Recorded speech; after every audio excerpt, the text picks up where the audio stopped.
He stood on the cracked concrete path as if waiting for orders that would never come.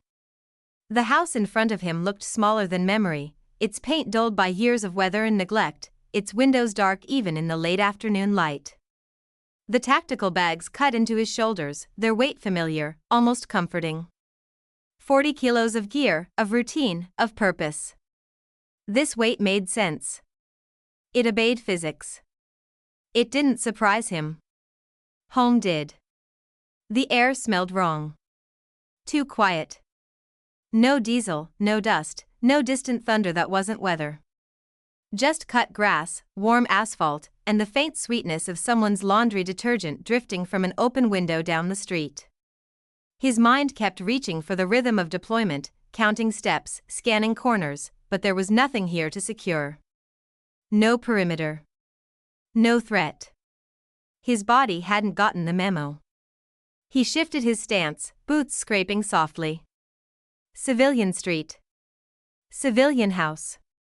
Civilian life. The words felt like a foreign language learned too late. The door opened before he could knock. The boy stood there barefoot, one hand gripping the doorframe like it might disappear. He was smaller than the photos. Or maybe the photos had lied. Or maybe war had changed the scale of everything. Big things had become normal. Small things felt unreal. "Dad," the boy said, uncertain, like it was a question that could still be taken back. The soldier dropped his bags. They hit the ground with a dull, heavy thud that echoed louder than it should have. His hands hovered uselessly at his sides. He knew how to clear rooms. He knew how to stop bleeding. He didn't know what to do with a child who shared his face. "Hey," he said, and the word came out rough, scraped raw by years of shouting over engines and gunfire. He tried again, softer. "Hey, buddy." The boy took a step forward, then stopped. He studied his father like an unfamiliar object, something important but not fully trusted. The scars on the man's hands stood out immediately, thin white lines, thicker knots where skin had healed wrong. The boy reached out anyway. When their hands met, the soldier inhaled sharply. The boy's palm was warm. Soft. Alive in a way that had nothing to do with survival. His fingers curled with absolute certainty, like this was the most natural thing in the world. The soldier's grip was careful, calibrated, as if holding something that might break if he squeezed too hard. "I waited," the boy said. Not accusing. Just factual. "I know," the soldier answered, though he didn't. He had lost track of time somewhere between deserts and nights that never really ended. From the porch next door, a voice drifted over. "Well, look at that," the neighbor said. She was older, wrapped in a faded sweater despite the warmth, eyes sharp in a way that suggested she missed very little. She'd seen him leave years ago. She'd watched the lights go dark after. She leaned on her railing now, smiling like she'd been waiting for this exact moment. "Welcome back," she said. Then, after a pause, "You've upgraded." The words landed strangely. Not heavy. Not light. Just wrong. The soldier nodded politely. That was easy. Politeness had rules. He picked up his bags again with his free hand, the boy refusing to let go of the other. Together, unevenly, they crossed the threshold. Inside, the house breathed out stale air. Old coffee. Dust. A ghost of the life he'd left behind. The silence pressed in immediately, louder than any battlefield noise. His boots felt too big on the floor. His reflection stared back at him from the darkened hallway mirror. A man with tired eyes. A man held together by habit and scars. A man who didn't recognize himself. Upgraded, the voice echoed in his head. He closed the door behind him, and the lock clicked into place like the final sound of a mission ending he wasn't sure he'd survived. The apartment smelled of everything and nothing all at once. Dust clung to the corners, stale air lingered over the linoleum, and faint traces of his son's crayons and toys mixed with the faint metallic tang of old pipes.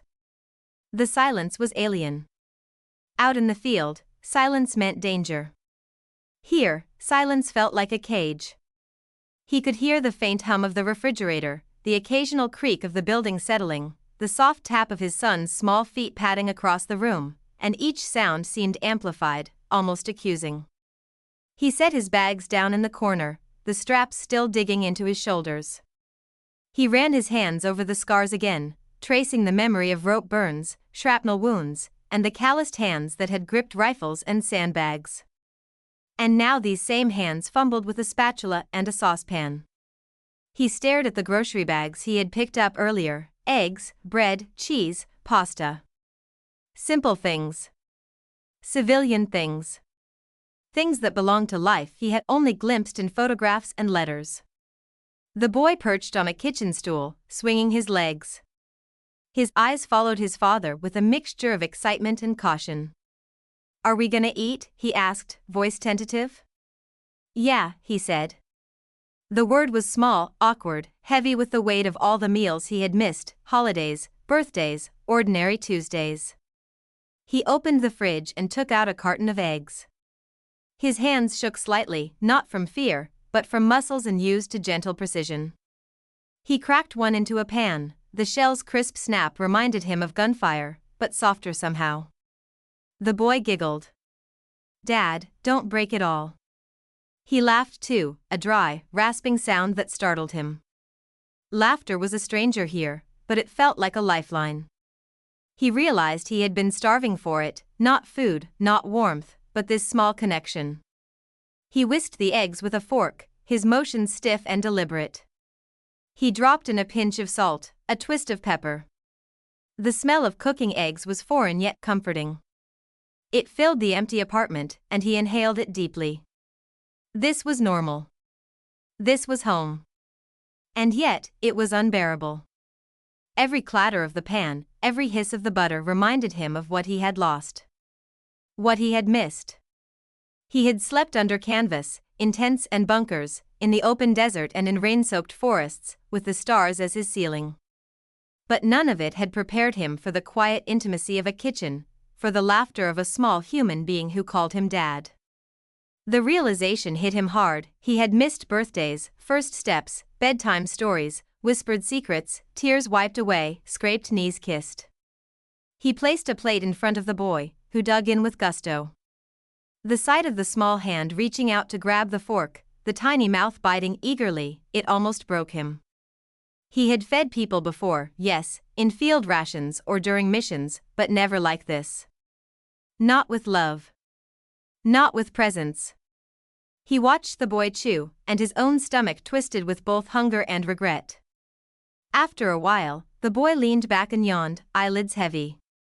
The soldier cleared the plates and sat down across from him, letting the quiet settle in again. Not dangerous quiet. Not threatening quiet. Just civilian quiet. It felt unnatural, like the world had paused while he tried to catch up with life that had moved on without him. He traced the pattern of light on the kitchen table. The scratches, the faded stains, the evidence of a life lived in his absence. He thought of his deployments, of missions completed, of orders followed and lives saved. But nothing in that training had prepared him for this, being present, being human, being a father to someone who had grown without him. He watched his son drift off to sleep in the living room, curled in a blanket, breathing softly. The apartment felt cavernous now, filled with ghosts of time lost and moments stolen. He stayed at the table, hands folded, staring at the empty chair across from him. For the first time since leaving, he allowed himself to feel it fully, the weight of absence, the guilt of missing, the sharp pang of having been gone for so long. And yet, in that same ache, a fragile thread of hope began to weave itself. He could not reclaim the past. But maybe, just maybe, he could be here now. The night stretched long. Every creak and sigh of the building pressed into his consciousness. His body ached in ways that boots and rucksacks never touched. His mind wandered, drifting to memories of firelight and gunmetal, of orders barked and comrades lost. But he forced himself to breathe, to focus on the slow, steady rhythm of his son's sleep, on the warmth of the blanket he had tucked around him. This was different. This was the hardest mission yet. Coming home. And for the first time, he realized it might be harder than any battlefield he had ever faced. The morning was soft, sunlight spilling unevenly across the quiet streets of their town. The air carried the faint scent of cut grass and baked bread from the corner bakery, a smell so ordinary it almost made him dizzy. He zipped up his old jacket, the one that had survived years of deployment, and hoisted the tactical backpack over one shoulder, lighter this time, almost symbolic. Beside him, his son chattered about swings and slides, bouncing on the balls of his feet, oblivious to the tension coiling in his father's chest. The walk to the park was slow. He kept glancing at his surroundings, shop windows reflecting nothing more threatening than a weathered storefront, mailboxes, cracked sidewalks. And yet every casual glance from a passerby carried a weight he wasn't ready for.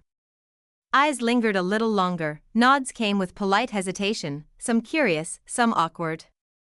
When he wore his uniform, even for a brief visit last week, he had felt the unmistakable aura of unspoken reverence, the quiet acknowledgement of battles fought and burdens carried. Today, in jeans and a faded jacket, he was invisible in a way that hurt differently. At the park, his son raced to the swings, legs pumping with abandon, laughter spilling freely.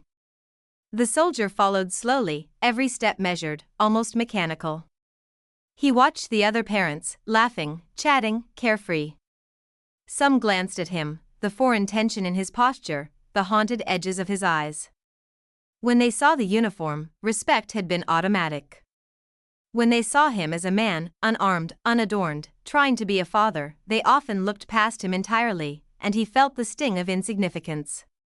He lowered his son onto the swing, gripping the chains for him, the boy's small hands barely fitting around the cold metal. "Hold on tight," he said. His voice carried a tone of instruction he had perfected over years in the field, a tone meant to command obedience and focus, not nurture or comfort. The boy looked up and smiled. That smile, effortless and unguarded, made him falter. He realized just how much he had missed, the little triumphs, the laughter, the trust, the tiny victories of life outside conflict. Another father approached, pushing a stroller, nodding politely. He tried to make conversation, small talk about swings and weather. The soldier replied in short, clipped sentences, awkwardly smooth. His words were civilian, but his body betrayed him, stiff, cautious, alert to invisible threats. The father nodded, smiled, and moved on. A glance in that man's eyes made him feel exposed, like a soldier caught off guard without a plan, and a hollow ache spread in his chest. The sun climbed higher. Children's laughter and shouts mingled with the rustling of leaves. A mother walked past with a toddler, eyes soft and knowing. She lingered a second too long, perhaps sensing the quiet tension he carried, a soldier without uniform, a father without mastery of this life. He straightened reflexively, shoulders back, trying to embody calm. But the unspoken wounds, those invisible scars that had no bandages, whispered insistently. He knelt to tie his son's shoelaces. The small fingers wrapped around his own, trusting and certain. It was intimate in a way combat never allowed, dependence and vulnerability intertwined. Every scarred fingertip, every hardened joint, felt alien beside the soft warmth of his son's hand. And yet, it was grounding. It tethered him to a world he had been absent from, to a life that was his by birthright, not by duty. The swing soared higher. The boy's laughter rang out, light and unburdened, and for a brief moment, the soldier allowed himself to be present, not a ghost of war, not a relic of uniform, but simply a father. But the awareness of the eyes around him returned with every second. They did not see him as he wished to be seen, they saw remnants of battles, traces of discipline, echoes of a man who had carried unimaginable weight. And he realized that some of the hardest work of coming home would not be measured in steps, routines, or meals, but in reclaiming visibility as someone who was human, flawed, and tender. When they finally left the park, his son chattered endlessly, recounting every detail, the slide, the swing, the stick he had declared a sword. The soldier listened, nodding, laughing softly where he could. And in the quiet stretches between words, he felt the weight of the day settle differently. The world was ordinary, yes, painfully ordinary, and he was not in uniform. He was just a man walking home, carrying invisible wounds, learning again how to inhabit a life where love, not orders, guided each step. For the first time since returning, he noticed the sun warming his face not like a threat or a challenge, but like a small mercy. And he realized that even in ordinary moments, even under the gaze of strangers, he could begin to find himself again. Evenings in the apartment carried their own weight. Shadows pooled in the corners, the hum of the refrigerator punctuated every quiet moment, and the faint squeak of the floorboards seemed louder than it should. He had put his son to bed, tucked in under the thin blanket he had been using for years, but the little hands had resisted letting go, curling around his own as if to anchor him. Now, after a long sigh, he sat in the living room alone, hands resting on his knees, staring at the pale light spilling through the blinds. The knock came quietly, almost tentative, but he recognized it immediately. It was her, Mrs. Whitaker, the neighbor from the porch, with her faded sweater and sharp eyes that saw more than anyone else in the building. She had been watching since his arrival, observing the awkward rituals of a soldier learning domestic life. He hadn't expected company, hadn't wanted it, yet there was something in her presence that felt necessary. "Mind if I come in?" she asked. Her voice was soft, but carried a weight of certainty. "Of course," he said, rising to greet her, almost stiffly, aware of the scars in his hands, the posture that still betrayed a soldier even when he tried to be a father. She settled into the armchair across from him, hands folded, eyes studying him in silence before she spoke again. "You're trying," she said simply. He stopped. Words had always been easy in the field, commands crisp and direct, but here, words felt slippery, inadequate. "I don't even know if I'm doing it right," he admitted. His voice was low, almost swallowed by the room. She nodded, understanding far more than he realized. "You've been upgraded," she repeated, echoing her words from the porch. But this time, there was no teasing in her tone. There was intention. "And I don't mean a uniform, a medal, or a rank. That's not what it means to be upgraded." He frowned, shifting uncomfortably in the chair. I don't feel upgraded. I feel tired, lost, like I'm carrying the wrong bags for this life." "That's the thing," she said, leaning forward slightly. "Upgrading isn't about feeling powerful. It's not about recognition from others, or medals, or even surviving missions. It's about what survives inside you after the chaos, the part of you that can still be gentle, present, honest. You've upgraded your soul, not your status." He swallowed, tracing the scars on his hands as if the lines themselves could remind him of the man he used to be. "A soul doesn't get medals," he murmured. "It doesn't feel like proof." "No, it doesn't," she agreed, her eyes softening. "Proof isn't in awards. Proof is in moments like this." She gestured around the small apartment. "You came home. You are here. You are still showing up. That's proof enough. The world won't always see it the way it sees uniformed heroes, but it's the kind of heroism that matters most." He considered her words, letting them settle into the spaces between his thoughts. For so long, he had equated valor with action, courage with survival, discipline with order. And now, in the quiet of the apartment, he was learning that courage could be silent, that survival could mean presence, that order could mean patience. "I don't know if I can do it," he admitted finally. "Being here, being a dad, it feels like a mission without a map. I don't have objectives I can count or checkpoints I can hit." "Then make the objectives small," she replied. "Feed him. Listen to him. Watch him laugh. Hold his hand. Apologize when you mess up. Celebrate the tiny victories. That's your battlefield now, and it's just as important." He stared at her, noticing for the first time the quiet courage in her own eyes, the decades of life observing, of understanding, of seeing humanity where others might overlook it. And he realized that this conversation, this presence, was a gift. A small, sharp light cutting through the fog that had settled over him since he returned. So, you think I've upgraded? He asked, trying to see himself through her perception, as if it could anchor him. Yes, she said. But not because you're a soldier. Because you're willing to come home and learn to be human again. That's the hardest upgrade there is. He exhaled slowly, letting her words hang in the room, allowing the weight of them to sink into his bones. Outside, the city was quiet, and inside, the apartment felt less like a cage and more like a space he could inhabit, messily, imperfectly, and, perhaps, meaningfully. For the first time since returning, he understood that the true battles weren't measured by danger or survival. They were measured by connection, vulnerability, and the willingness to be present in a world that had continued without him. And for the first time, he allowed himself to believe that maybe, just maybe, he was beginning to win. The afternoon had been deceptively calm. The sun slanted through the blinds, dust motes drifting lazily in the warm light, the apartment almost ordinary, almost safe. He had been helping his son draw with crayons at the small table near the window, watching the tiny hands create worlds of color and imagination. For a few moments, the ordinary felt tolerable. Peaceful, even. Then it happened.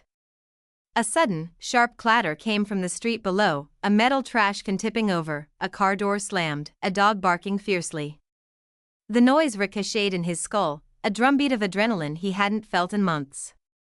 His body reacted before his mind could process, shoulders tensing, muscles coiling, breath quickening. His heart pounded, ears ringing with phantom shouts and the remembered roar of gunfire. Dad. His son's small voice cut through the chaos. The boy had jumped from the chair, clutching his crayon-stained hands to his chest. He snapped toward him, reflex overriding thought. In an instant, he was not a father, not a man trying to reconnect, but a soldier. Scanning, alert, calculating, where was the threat, how to contain it, how to protect. Hey. It's okay, he barked, softer immediately when he saw the terrified eyes, the trembling hands, the small chest rising with panic. But even as he crouched down, arms reaching to reassure, his mind replayed missions he had survived, towns he had cleared, ambushes he had thwarted. Every instinct screamed, get down, get cover, protect, scan. The boy hesitated, confused by the intensity in his father's eyes. I'm okay, he stammered, voice small, fragile. I know, the soldier said, forcing the words into calmness. You're okay. You're safe. But the words felt hollow even as they left his lips. The apartment was quiet now, the threat gone, but his body didn't know that yet. He shook slightly, sweat cooling on the back of his neck, fists unclenching, releasing the phantom weight of a rifle he had never actually held in this room. He looked down at his son, small and unhurt, hair falling over his eyes, cheeks flushed with fright. And he realized, suddenly, how different the stakes were here. Out there, a moment of inattention could cost lives. Here, a moment of overreaction could cost trust. The boy needed him, yes, but not as a soldier. Not as a protector from invisible threats. He needed him as a father. He swallowed, fingers brushing over the soft hand that had grabbed his own reflexively. The contrast struck him sharply, his hands, scarred, calloused, hard from years of carrying gear and ammunition, holding the delicate, warm, living hand of his son. The weight of responsibility shifted. It was no longer about missions or survival, it was about presence, patience, understanding. I'm sorry, he murmured, almost to himself. The apology was for the surge of fear, for the sudden intensity, for the soldier instincts that had momentarily replaced the father he wanted to be. It's okay, the boy said again, smiling a little, reaching up to touch his father's cheek. You scared me, but you're here. The simplicity of it made him choke back something he hadn't let himself feel in a long time. Relief, fear, love, exhaustion, they all collided. He sat on the floor, pulling his son close, holding him firmly but gently. The crisis had passed, but its lesson remained stark. This new battlefield, domestic and quiet, demanded a different kind of courage, one he was still learning to wield. He guided the boy back to the table, crayons scattered across the surface, colors smeared like small fragments of a day that had almost broken them. "Want to finish your drawing?" he asked softly, voice steadier now. The boy nodded, still trembling slightly, and they resumed, side by side. But as the sunlight shifted and shadows stretched across the room, he knew that the soldier inside him would never truly vanish. It would rise, unbidden, in moments of stress, in the sounds of the world outside, in anything that threatened those he loved. And he understood, with both fear and resolve, that mastering this new life, being a father, present, patient, human, would be the hardest mission he had ever faced. For the first time, he felt the weight of it clearly, not his bags, not his gear, not even the uniform he had once worn with pride. The heaviest load now was the responsibility to transform himself, to walk home from war, not with victory over enemies, but with victory over his own instincts, enough to stay and hold his son's hand. Morning arrived like a hesitant whisper, sunlight threading through the blinds in thin, golden lines across the apartment floor. He awoke first, eyes tracing the familiar outlines of furniture he barely remembered, ears listening for the quiet rise and fall of his son's breathing. For months, for years even, mornings had begun in the roar of engines, the clatter of boots, the endless orders that dictated life down to the smallest detail. Now, morning began with a soft exhale, a child's small chest rising and falling beside him, and an almost unbearable stillness. He rose carefully, mindful not to wake the boy, and moved to the kitchen.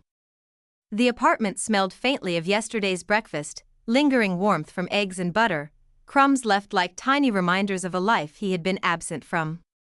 He set about making coffee, then scrambled eggs again, his son's favorite.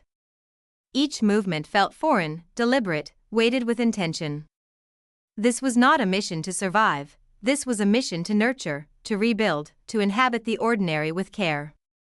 When his son finally padded into the kitchen, hair mussed and eyes wide, the soldier, now just a man, smiled. It was the first real smile in weeks that belonged to him, unguarded. "Morning," he said. "Ready for breakfast?" "Yeah," the boy chirped, hopping onto his chair, hands clapping in excitement. As they ate, the man watched him with an awareness sharpened by every patrol, every firefight, every long night spent scanning darkness for threats. Only now, he scanned life for signs of connection, the spark of curiosity in the boy's eyes, the trust in his small gestures, the unspoken language that existed between them without words. Later, they walked to the park again, but this time it felt different. He moved slower, breathing in the warmth of the sun, listening for laughter without fearing it as a distraction from duty. When the boy ran ahead to the swings, he didn't follow immediately. He paused, observing not for threats but for joy, allowing himself to feel the ease of presence for the first time in years. A neighbor waved, Mrs. Whitaker, standing on her porch, observing as she always did. He nodded, and she smiled knowingly, as if she had been waiting for this day. "How's the upgraded man?" she called softly. He looked down at his son, hair glowing in the sunlight, cheeks flushed with laughter. The boy waved, oblivious to the weight his father carried. The man realized then that upgraded had never been about medals or uniforms or accolades. It had been about this, the ability to arrive, to remain, to be fully present, to love without conditions, to protect without fear, to live without constantly surviving. Suddenly, a sharp laugh erupted from his son as he swung high, toes reaching for the sky. Instincts, buried deep, whispered a warning.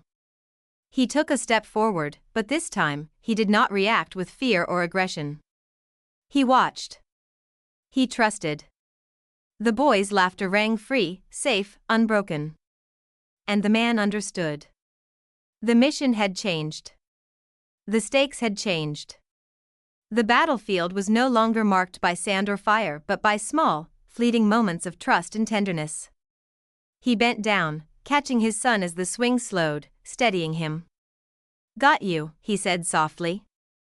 And for the first time in a long time, those words were not an order, not a strategy, not a calculation, they were truth. Real, simple, human. They walked home hand in hand, slower this time, savoring each step. The scars on his hands pressed against the small, warm ones that clung to him. He let the past release its grip just enough to allow the present to hold him, not with urgency, but with quiet constancy. As they entered the apartment, he paused in the doorway, glancing back at the sunlit park, the world outside ordinary and alive. A wave of relief, of understanding, passed over him. His son turned to look up at him, eyes wide, and smiled, a smile that held trust, love, and the promise of countless mornings to come. He exhaled slowly, a soldier no longer, a father fully present. He understood finally, the hardest missions were not fought with guns or gear, but with patience, presence, and the courage to show up every day. This was his battlefield now. And he would not leave it. The camera of his mind lingered on that quiet apartment, the sunlight across the floor, the small hand in his, and the man realized, he had come home. Not just physically, but wholly, entirely. And in that still, perfect moment, he knew the war outside had ended, and the war within had finally found its peace.